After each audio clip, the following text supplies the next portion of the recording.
বললেন ওয়াইলাস সামাই কাইফা রুফিআত, ওরা কি আকাশের দিকে তাকায় না কিভাবে খুঁটি ছাড়া আকাশকে আমি বানিয়েছি। আপনারা যখন বিমানে চড়েন তখন কি শুধু ভিডিও করতে থাকেন নাকি, মেঘের ভিডিও, আকাশের ভিডিও? তখন তাকাবেন আকাশের দিকে, সুবহানাল্লাহ, কিভাবে আল্লাহ আকাশকে তৈরি করেছেন। ওয়ালাকাদ যায়্যানা সামাআদ দুনিয়া বিজিনাতিল কাওয়াকিব, আল্লাহ বলেন এই প্রথম আকাশটাকে আমি তারা দিয়ে সুশোভিত করেছি, বিশাল বিশাল তারা। এই যে আমরা সূর্য দেখি, এটা একটা তারা, পৃথিবীর চেয়ে 13 লক্ষ গুণ বড় এই সূর্য। কত গুণ বড় বলে ফেললাম হুট করে মুখ দিয়ে, কিন্তু কল্পনা করতে পারতেছি। তার মানে 13 লক্ষটা পৃথিবী সূর্যের মধ্যে রাখার জায়গা আছে। তাই বলে মনে করেন না যে সূর্য অনেক বড় সাইজের তারা। নো, সূর্য এই মহাশূন্যের খুব ছোট্ট সাইজের একটা তারা।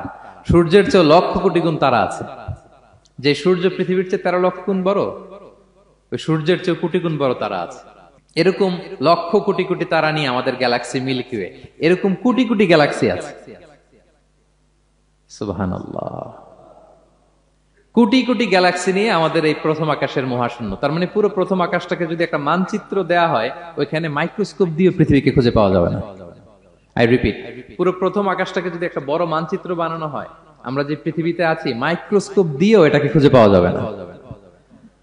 এই বিশাল প্রথম আকাশের মহাশূন্য যখন শেষ, এরপরে হচ্ছে প্রথম আকাশের লেয়ার, তারপরে হচ্ছে দ্বিতীয় আকাশের মহাশূন্য, তারপরে দ্বিতীয় আকাশের লেয়ার।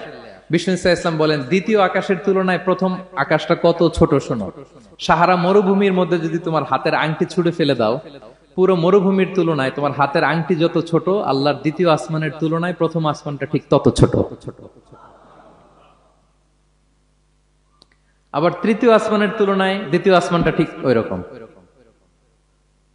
আবার চতুর্থ আসমানের তুলনায় তৃতীয় আসমানটা ওই রকম।